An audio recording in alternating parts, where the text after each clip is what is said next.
사랑하는 성도 여러분, 우리가 이 땅의 삶을 살아가면서 또 믿음의 길을 걸어가면서 우리가 이해할 수 없는 상황들을 많이 만나게 됩니다. 그리고 이해할 수 없는 행동들을 하는 사람들을 마주치게 됩니다. 그럴 때 우리는 어떻게 대처해야 할까요? 이해할 수 없는 상황들이 우리 앞에 놓였을 때 어떻게 우리가 지혜로운 삶을 살 수 있을까요? 더 나아가 어떻게 하면 하나님께서 기뻐하시는 삶을 살 수 있을까요? 오늘 이 시간 우리는 이것을 함께 고민해 가도록 하겠습니다. 여러분, 성경은 바다를 배경으로 한 이야기가 참 많습니다. 이스라엘 백성들이 출애굽할 때 홍해를 통과하게 되죠. 그 홍해에서 하나님의 놀라운 기적과 역사를 이스라엘 백성들이 경험하게 됩니다. 또 요나 선지자는 하나님께서 니느웨로 가서 하나님의 말씀을 전하라고 했을 때 니느웨로 가지 않고 다시스로 가려고 하다가 바다에 빠지게 되는 일도 경험하게 됩니다. 또 예수님께서는 바닷가에서 제자들을 부르셨어요. 그리고 사도 바울은 그가 선교 사역을 감당하면서 수많은 시간들 속에서 바다를 다니기도 했고, 그가 마지막 이 로마로 가는 그 길에서 아드리아 바닷가를 지나가다가 이제 유라글라라는 이 광풍을 만나게 돼서 거기에서 또 하나님의 놀라운 은혜를 경험하기도 합니다. 오늘 본문 말씀도 이와 같은 바다를 배경으로 하고 있습니다. 이 바다에서 일어난 여러 상황 속에서 우리는 예수님의 모습 속에서 또 제자들의 모습 속에서 이해할 수 없는 행동들을 보게 되는 것입니다. 그러면서 우리는 질문을 던지는 거예요. 왜? 라는 질문을 던지는 겁니다. 왜 예수님은 이렇게 행동하셨을까? 왜 예수님은 이렇게 말씀하셨을까? 왜 제자들은 이렇게 행동했을까라는 질문을 던지게 되는 것입니다. 이 질문에 대한 답을 찾아가면서 오늘 이 시간 우리가 회복하고 능력으로 갖추어야 할 36번째 이야기를 함께 나누도록 하겠습니다. 여러분, 오늘 본문 말씀은 이제 예수님께서 하나님 나라 비유에 관한 말씀을 가르치신 후에 이제 날이 저물 때에 바다 건너편으로 가시는 그 과정 속에서 일어난 일입니다. 생각지 못한 광풍을 만나게 되고 배에 있는 사람들이 위기를 겪게 되죠. 그때 예수님께서 바다를 향하여 명령하시고 그 바다가 잠잠하여진 그 과정 속에서 나타난 일을 기록하고 있어요. 오늘 이 상황 속에서 우리는 몇 가지 질문을 던지는 거예요. 예수님의 행위에 관한, 또 제자들의 행위에 관한 이 4가지의 질문을 던져 보면서 그 답을 함께 찾아가 보도록 하겠습니다. 첫 번째 질문이에요. 예수님은 왜 굳이 날이 저물 때에 바다 건너편으로 가고자 하셨을까요?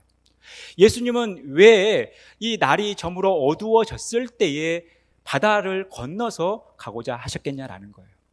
35절 말씀 같이 읽겠습니다. 그날 저물 때에 제자들에게 이르시되 우리가 저편으로 건너가자 하시니, 예수님은 제자들에게 이제 바다 건너편으로 건너가자 하시는 거예요.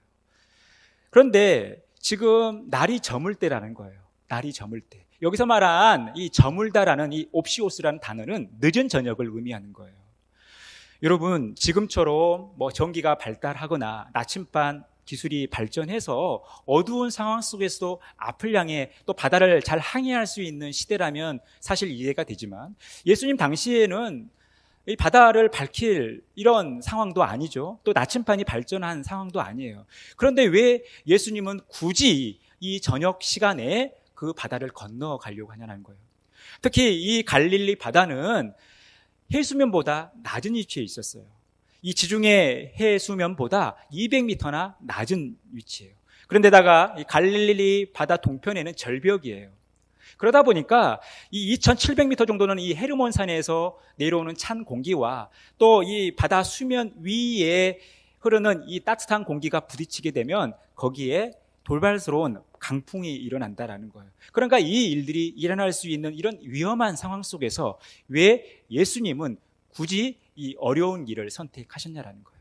꼭 그 시간에 가지 않아도 되는데 왜 예수님은 굳이 그 늦은 저녁 시간에 바다 건너 저편으로 가시고자 했을까요? 우리는 이 질문을 던져보는 것입니다. 두 번째 질문, 광풍으로 물결이 배에 부딪혀 들어와 배에 가득하게 되었음에도 예수님은 왜 주무시기만 하셨을까요? 여러분 37절에서 38절 말씀 같이 읽겠습니다.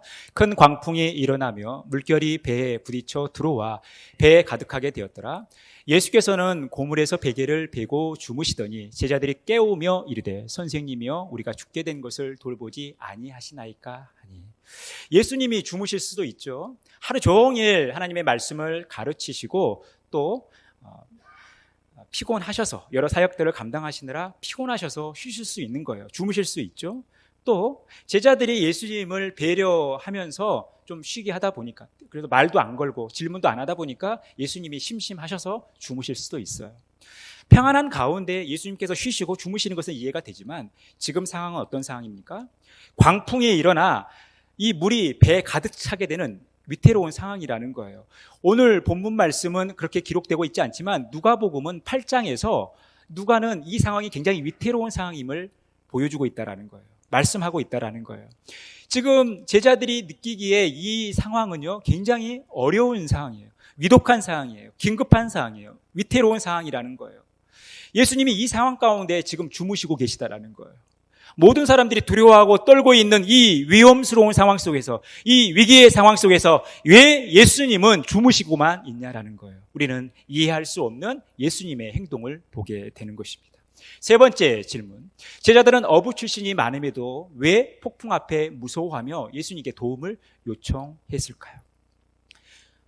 우리 38절 말씀 다시 한번 읽겠습니다. 예수께서는 고물에서 베개를 베고 주무시더니 제자들이 깨우며 이르되 선생님이여 우리가 죽게 된 것을 돌보지 아니하시나이까 하니. 여러분, 예수님의 12 제자 중에 확실한 직업이 이렇게 밝혀진 사람들 중에 4명이 어부예요. 어부.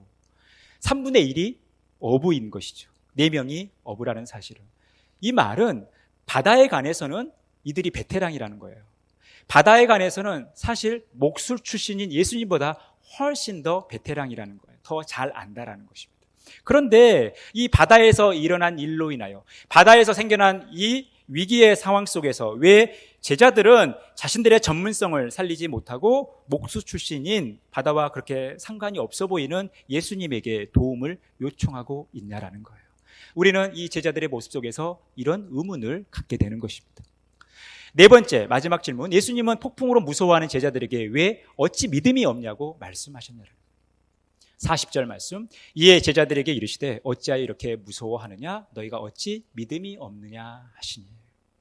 예수님은 제자들에게 왜 무서워하느냐? 여기에서 그치신 것이 아니라 왜 믿음이 없느냐? 어찌 믿음이 없느냐라는 거예요. 너희가 어찌 믿음이 없느냐라는 말의 정확한 번역은 너희가 아직도 믿음이 없느냐라는 거예요. 지금 이 제자들의 믿음의 상태는 예수님께서 기대하는 수준의, 예수님께서 이 기대에 충족할 만한 이 믿음의 상태가 아니라는 거예요. 왜 예수님께서 그들의 믿음을 지적하고 있냐라는 거예요. 두려움, 무서움과 무슨 관계가 있길래, 이 믿음이 그들이 가지고 있는 무서움, 두려움과 어떤 관계가 있길래 예수님은 제자들에게 이 무서워하는 저들을 보면서 믿음이 없냐라고 말씀하고 있냐라는 거예요. 우리는 이 4가지의 질문을 한번 질문에 대한 답을 찾아가 보도록 하는 거예요. 그러기 위해서 우리는 상황 속으로 들어가야 되는 거예요. 여러분, 어떤 상황이든 우연히 우리에게 다가오는 상황은 없어요. 다 주님의 계획하심이 있다라는 거예요. 여러분, 복음서에서 나타난 여러 사건들 속에서는 다 주님의 계획이 있었음을 보게 되는 거예요. 그러면 주님의 계획이 무엇일까? 여러분, 우리가 이 주님의 의도, 주님의 목적을 알기 위해서 우리가 유심히 살펴봐야 할 단어가 있다라는 거예요. 여러분, 35절 말씀 같이 한 목소리로 읽겠습니다. 그날 저물 때에 제자들에게 이르시되 우리가 저편으로 건너가자 하시니. 여러분, 어떤 말에 여러분 주목하시겠어요? 어떤 말에 밑줄을 그으시겠습니까? 우리가 주목해야 할 단어가 바로 그날이라는 단어예요. 그날. 여러분, 이 그날은 언제입니까? 이 그날은 어떤 날이에요? 예수님께서 하나님 나라의 비밀, 하나님 나라의 원리를 씨 뿌리는 자의 비유를 통해서 말씀하신 그날이에요. 예수님께서는 하나님 나라의 비밀을 씨 뿌리는 자의 비유를 통해서 제자들을 가르치셨다라는 거예요. 하나님의 말씀을, 하나님 나라의 비밀을 제자들에게 가르치셨다라는 거예요. 학습시키셨다라는 거예요. 그날이 바로 그날입니다. 그런데 오늘 이 일이 있고 난 후에 마가복음 5장에 가면 어떤 일이 생깁니까? 지독한 귀신 들린 사람을 만나게 되는 거예요. 그 사람의 모습이 어떤 모습이에요? 우리 3절에서 5절 말씀 같이 읽겠습니다. 그 사람은 무덤 사이에 거처하는데 이제는 아무도 그를 쇠사슬로도 맬 수 없게 되었으니 이는 여러 번 고랑과 쇠사슬에 매였어도 쇠사슬을 끊고 고랑을 깨뜨렸음이라. 그리하여 아무도 그를 제어할 힘이 없는지라 밤낮 무덤 사이에서나 산에서나 늘 소리 지르며 돌로 자기의 몸을 해치고 있었더라. 여러분, 이 사람을 네 글자로 표현하면 어떤 사람입니까? 미친 사람이죠. 지금 이 갈릴리 바다를 건너가서 그들이 직면할 상황은 바로 이 미친 사람 앞에, 이 귀신 들린 사람 앞에 서는 거예요. 그렇다면 여러분들이라면 이 사람 앞에 1시간 혹은 하루 종일 있으라고 하면 여러분 있을 수 있겠어요? 제가 여러분들에게 1억 원을 드리면서 이 1억 원 드릴 테니까 오늘 하루만 저 사람하고 같이 있어달라. 여러분, 이런 제의를 하면 여러분들이 그 제안을 받아들일 수 있겠어요? 물론 돈의 눈이 어두워지면 할 수 있죠. 그런데 이런 사람들 곁에 한시라도 있는 게 여러분 고통스러운 거죠. 여러분, 제자들이 지금 이 사람을 만나는 거예요. 이 귀신 들린 이 사람을 만나는 거예요. 여러분, 마가복음 5장에서 그들의 반응은 나타나고 있지 않지만 만약에 예수님이 그들 곁에 계시지 않았다면, 예수님이 그들과 함께 가지 않으셨다면, 예수님께서 그 귀신 들린 사람 속에서 귀신을 쫓아내지 않았다면 여러분, 제자들은 어떻게 했겠습니까? 제자들이 이 귀신 들린 사람을 직면했을 때 용감하게, 담대하게 있을 수 있었겠어요? 우리가 이 제자들의 수준을 보면 그렇지 않다라는 거예요. 여러분, 우리가 이것을 통해서 알게 되는 것은 뭐냐면 예수님께서 하나님 나라의 비밀을 말씀으로 가르쳐 주시고, 그리고 갈릴리 바다에서 어떠한 일들이 벌어지고, 그리고 귀신 들린 사람의 모습을 보게 되고 만나게 되는 거예요. 이것은 예수님의 어떠한 의도로 함께 연결되어지는 사건이라는 것입니다. 이것이 우연한 사건이 아니라는 거예요. 이 갈릴리 바다에서 일어난 사건은 우연한 사건이 아니라 어떤 예수님의 의도와 목적이 있는, 예수님께서 가르치시고 또 현장에서 만날 그 일의 과도기로서, 그 중간 과정으로서 오늘 사건이 일어난다라는 거예요. 다른 말로 표현하면 예수님의 분명한 의도 속에서 이 일이 진행된다라는 거예요. 그러면 그 의도가 무엇일까? 이 의도를 알기 위해서 우리가 먼저 알아야 될 것은 예수님의 원래 의도, 예수님께서 원래 제자들을 왜 부르셨는가, 예수님께서 제자들을 부르신 목적이 어디에 있는가, 예수님이 제자들을 부르신 의도가 어디에 있는가를 아는 거 아닙니까? 이게 마가복음 3장 14절이에요. 우리 같이 한 목소리 읽겠습니다. 이에 12를 세우셨으니 이는 자기와 함께 있게 하시고 또 보내사 전도도 하며 귀신을 내쫓는 권능도 가지게 하려 하심이로라. 여러분, 예수님께서 제자들을 부르셨어요. 예수님께서 제자들을 부르시면서 두 가지 목적을 가지고 계셨어요. 하나는 뭐냐면 예수님과 그들이 함께 하는 거예요. 예수님이 제자들과 함께 하시는 것과 또 하나는 이 제자들이 현장에 가서 예수님이 주신 권능을 가지고 사역을 감당하는 거예요. 이 두 가지 목적을 가지고 있었던 거예요. 그러면서 예수님은 이러한 제자로 세우시기 위해서 그들을 양육하시는 거죠. 그들을 훈련시키시는 거예요. 그들을 가르치시는 거예요. 그래서 가르치신 게 뭡니까? 그들이 온전한 제자로 세워지기 위해서 예수님께서 가르치신 게 뭐예요? 하나님 나라의 비밀이죠. 그 하나님의 나라의 비밀을 씨 뿌리는 자의 비유를 통해서 가르쳐 주셨던 거예요. 여러분, 하나님 나라의 특징이 뭡니까? 하나님의 주권, 하나님의 통치와 다스림이에요. 이것이 하나님 나라의 본질이라는 것입니다. 그러면 우리가 어떻게 이 하나님의 나라, 하나님의 통치와 다스림을 경험할 수 있는가? 하나님의 주권을 경험할 수 있는가? 그 하나님을 믿고 열매 맺는 삶을 통해서 이것을 경험할 수 있다는 거예요. 그 모습을 씨 뿌리는 자의 비유를 통해서 말씀하고 있는 거예요. 우리의 마음의 밭이 4개의 밭이 있다라는 거죠. 길가가 있고 돌밭이 있고 가시떨기가 있고 좋은 땅이 있다라는 거예요. 그런데 길가나 돌밭이나 가시떨기는 열매를 맺지 못해요. 왜요? 외부적인 영향이 있거든요. 마귀가 건드리거든요. 고난이 오거든요. 박해가 있거든요. 유혹이 있거든요. 염려가 있거든요. 그러다 보니까 열매를 맺지 못합니다. 그런데 좋은 땅에서는 열매를 맺게 된다라는 거예요. 그런데 여러분, 우리가 열매를 맺는 삶을 살기 위해서 중요한 두 가지 충족 요건이 있어요. 하나는 뭐냐면 나무 자체가 좋은 품종의 나무여야 되죠. 나무 자체가 좋은 품종이어야지 좋은 열매를 맺는 거 아닙니까? 또 하나의 충족 요건이 있어요. 그것은 좋은 땅에서 이 좋은 나무가 자라야 되는 거예요. 아무리 좋은 품종을 가지고 있는 나무라 할지라도 좋은 땅에서 자라지 못한다면 온전한 열매를 맺을 수 없다라는 거예요. 그러면 우리가 좋은 열매가 되어 좋은 땅에서 자란다는 것이 무엇을 의미합니까? 이것을 예수님이 그 비결로 요한복음 15장에서 말씀하고 있어요. 그것은 뭡니까? 예수님은 포도나무라는 거예요. 그리고 우리는 가지라는 것입니다. 그러면서 우리는 좋은 나무가 되기 위해서 포도나무 대신 예수님과 붙어 있어야 된다는 거예요. 예수님과 늘 함께 해야 된다는 거예요. 예수님과 연합되어야 된다는 거예요. 또 하나 말씀하신 것이 뭐냐면 하나님 아버지가 누구라는 거예요? 농부라는 거예요. 농부. 여러분, 서울에 사시면서 작게 이렇게 채소도 갖고 보신 분들 아시겠지만 여러분, 좋은 땅은요 스스로 좋은 땅이 되는 게 아니에요. 우리 아담이 범죄하면서 이 땅이 저주를 받았기 때문에 이 자연 안에 존재하는 땅들은요 가만히 놔두면 기름진 땅이 되지 않아요. 이 땅은 좋은 땅이 되기 위해서 반드시 농부의 관리가 필요한 거예요. 농부가 관리하지 않으면 좋은 땅이 될 수 없다라는 거예요. 이 말은 우리는 열매 맺는 삶을 살기 위해서 예수 그리스도와 늘 붙어있는, 그래서 좋은 품종이 되어야동과 동시에 하나님께서 친히 관리해 주시는 좋은 땅 안에서 우리가 열매를 맺는 삶을 살아야 된다는 거예요. 여러분, 우리의 신앙생활이라는 것은 우리 스스로 잘할 수 있을 것 같죠. 우리 스스로 예배 잘하고, 우리 스스로 기도 잘하고, 우리 스스로 찬양 잘하고, 우리 스스로 봉사 잘하고, 우리 스스로 섬기는 삶 잘 살 수 있을 것 같죠. 우리 스스로 경건한 삶 잘 살 수 있을 것 같죠. 그렇지 않아요. 철저한 하나님 아버지의 관리가 필요하다는 거예요.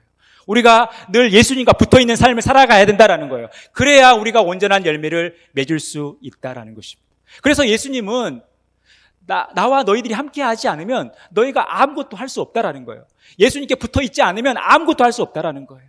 하나님께서 우리를 좋은 땅으로 관리해 주지 않으면 우리가 아무것도 할 수 없다는 거예요. 여러분, 이것이 열매를 맺는 삶이라는 거예요.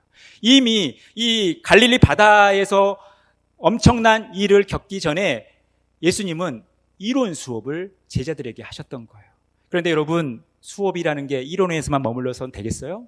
현장 실습이 필요한 거죠. 무엇을 위한 현장 실습이요? 이 귀신 들린 사람을 만나기 전에 제자들은 현장 실습이 필요했다라는 거예요. 하나님 나라의 비밀을 밝히 보여줄 수 있는, 그 하나님 나라의 비밀을 알려줄 수 있는 현장 실습이 필요했고, 그 현장 실습의 현장이 어디냐면 이 갈릴리 바다라는 거예요. 여러분, 36절 보시죠. 그들이 무리를 떠난 후에 배에 계신 그대로 모시고 가매 다른 배들도 함께 가더니. 여러분, 이 하나님 나라의 원리, 이 비밀을 가르치실 때 예수님의 12제자만 옆에서 들었던 것이 아니에요. 다른 많은 무리들이 있었고, 또 강 건너편으로 예수님이 가시고자 할 때 예수님의 12제자만 간 것이 아니라 다른 사람들도 따라간 거죠. 다른 배들도 함께 간 거예요. 여러분, 이것이 보여주는 게 뭐예요? 예수님의 12제자와 예수님께서 특별히 뽑은 예수님의 12제자와 또 예수님을 따라가는 다른 무리들, 다른 배에 있는 사람들과의 차이가 뭡니까? 바로 예수님의 12제자들이 타고 있는 그 배에 누가 계시는 거예요? 예수님이 함께 계시는 거예요. 그들은 지금 예수님과 붙어 있다는 것입니다. 지금 이 현장에서 예수님이 그들 곁에 함께 계시다는 사실을 보여주는 거예요. 39절 말씀, 예수께서 깨어 바람을 꾸짖으시며 바다더러 이르시되 잠잠하라 고요하라 하시니 바람이 그치고 아주 잔잔하여 지더라. 예수님은 바람을 꾸짖으십니다. 여기서 말하는 꾸짖는다는 것은 화가 나서 감정의 작용으로 나타난 말씀이 아니라 주권을 의미하는 거예요. 통치권을 의미하는 거예요. 그러니까 지금 이 갈릴리 바다에서 강풍이 일어나 파도가 일지만, 그래서 그 파도 때문에 바닷물이 뱃속에 들어와 있지만 예수님께서 명령하시니까 이게 다 잠잠해지더라는 거예요. 다른 말로 표현하면 이 바다의 주인이 누구라는 거예요? 우리 예수님이라는 거예요. 예수님의 바다라는 거예요. 우리 주님의 바다라는 거예요. 주님의 통치가 지금 이 바다 가운데 임하고 있다는 것입니다. 이 현장 실습 현장에서 지금 예수님께서 보여주신 것은 뭐예요? 어렵고 힘든 상황, 제자들이 위태롭게 여겼던 그 상황 속에서 주님은 그들과 함께 하신다라는 거예요. 그들 곁에 계신다라는 거예요. 그리고 친히 그 주님의 주권을 드러내고 계시다라는 거예요. 그래서 제자들에게 요구되어지는 것은 뭡니까? 그 주님을 믿는 거예요. 믿는 거. 그러면 진짜 믿음의 본질이라는 게 무엇인가? 진짜 믿음의 본질이라는 것은 위기에 처해 있을 때 그들이 주님을 의지하는 것, 이것을 뛰어넘어야 된다라는 거예요. 뛰어넘어 주님을 신뢰하는 단계까지 가야 된다라는 겁니다. 이게 믿음의 본질이에요. 여러분 36절에 보면 예수님께서 이제 배에 타고 가시잖아요. 아마 나름 12명 중에 4명이 어부니까 나름 자신이 있었을 거예요.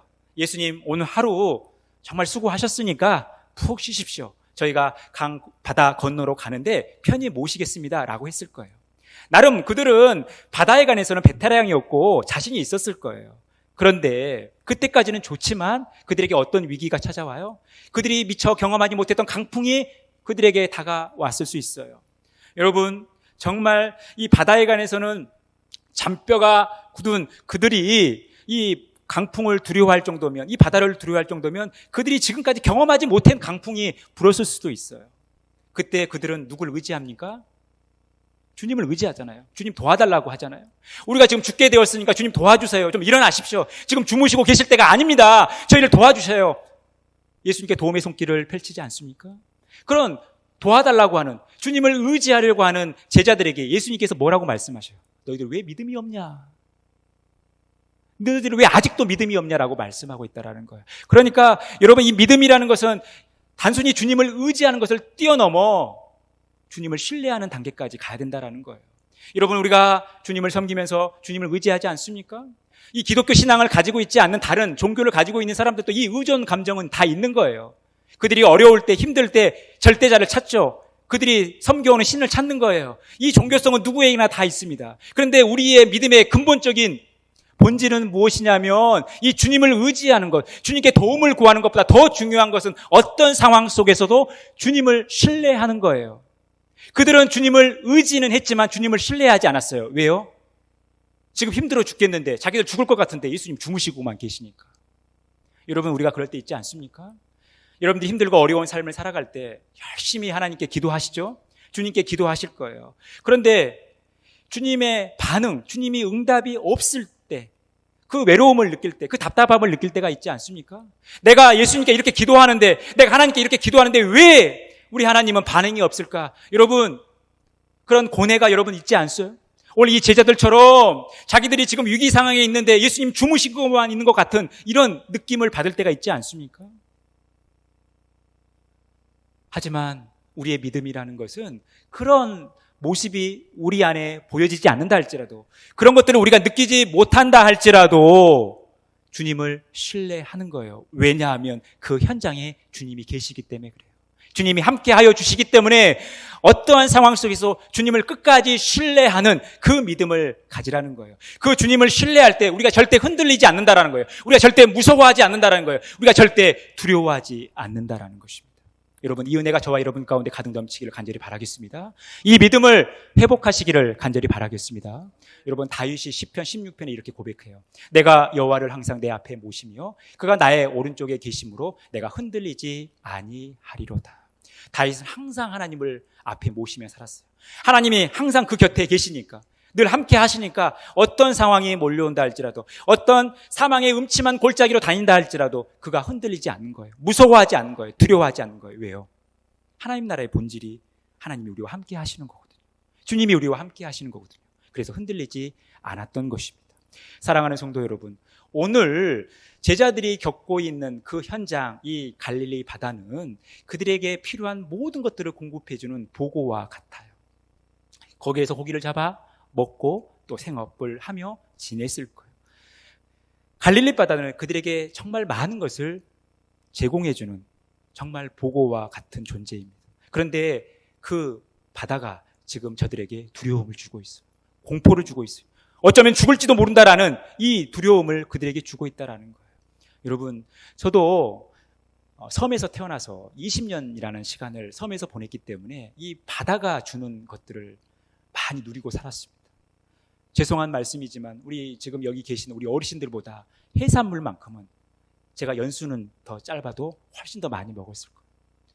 저는 이 바다가 주는 그 혜택을 참 많이 누렸던 사람 중에 하나입니다.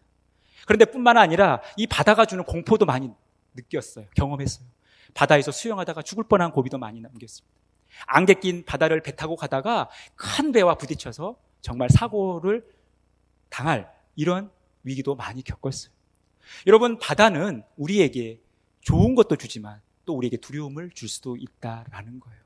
우리가 이 땅의 삶을 살아가면서 우리가 유익하다 여기는 그런 것들이 때로는 우리에게 두려움을 줄 수 있다는 것입니다. 그래서 시편 121편 4절에서 6절 이렇게 고백하고 있어요. 우리 같이 한 목소리 읽겠습니다. 이스라엘을 지키시는 이는 졸지도 아니하시고 주무시지도 아니하시리로다. 여호와는 너를 지키시는 이시라. 여호와께서 내 오른쪽에서 내 그늘이 되시나니 낮에 해가 너를 상하게 하지 아니하며 밤에 달도 너를 해치지 아니하리로다. 하나님이 우리를 지키시는 분이에요. 믿습니까? 하나님은 우리를 지켜주시는 분이에요. 하나님은 졸지도 않고 주무시지도 않는 분이에요. 그런데 오늘 시편 기자가 아주 이상한 고백을 해요. 말이 안 되는 고백을 합니다. 어떤 고백이에요?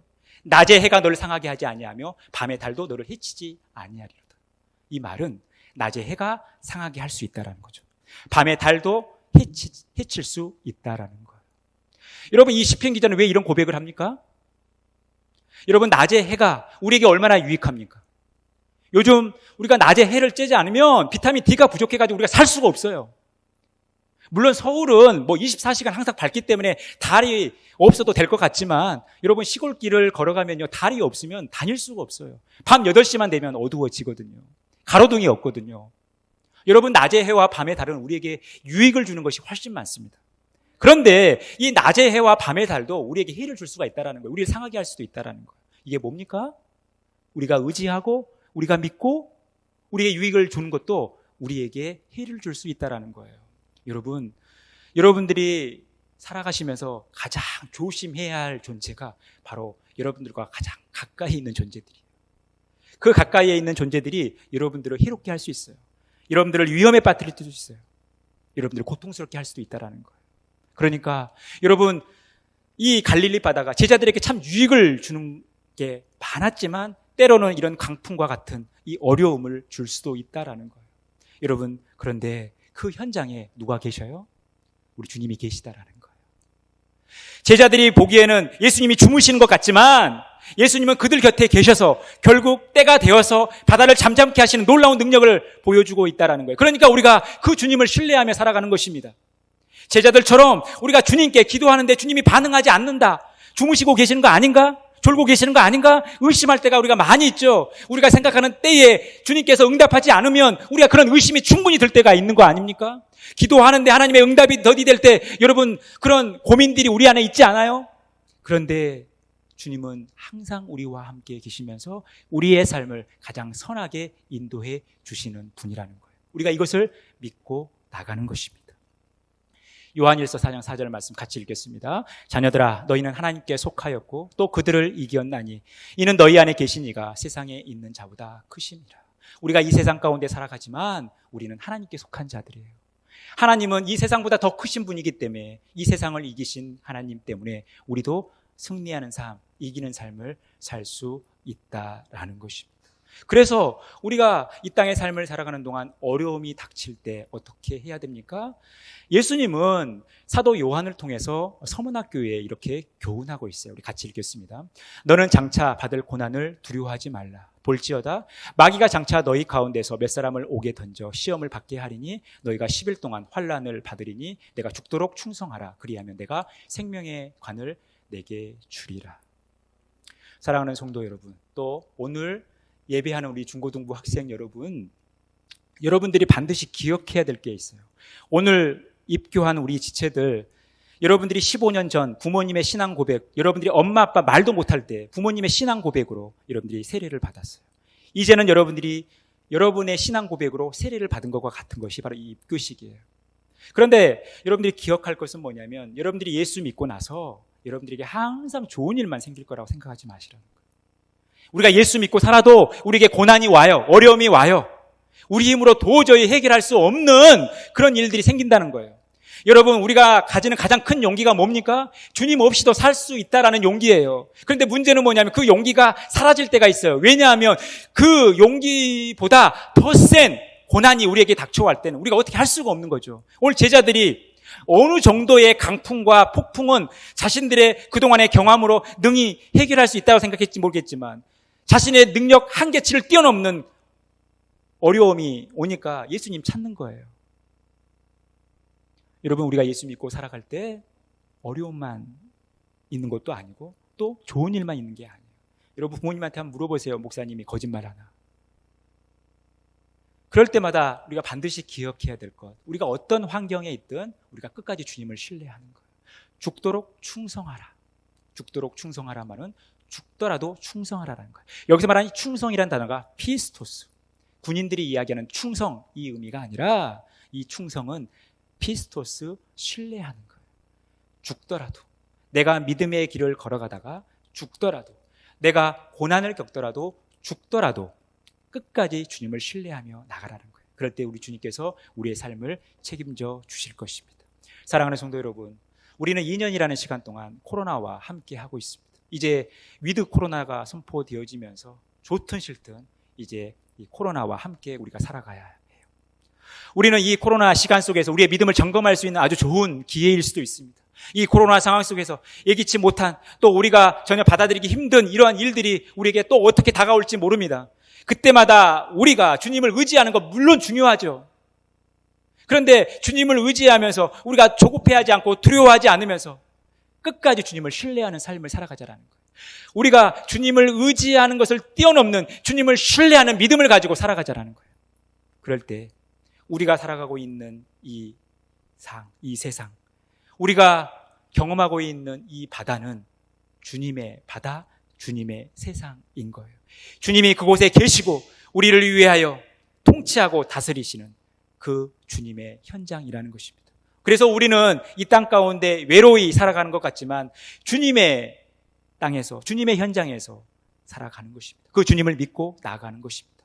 우리 모두가 주님을 의지하는 것을 뛰어넘는, 주님을 신뢰하는 그 온전한 믿음을 가지고 날마다 승리하는 복된 삶 살아가시기를 간절히 축원합니다.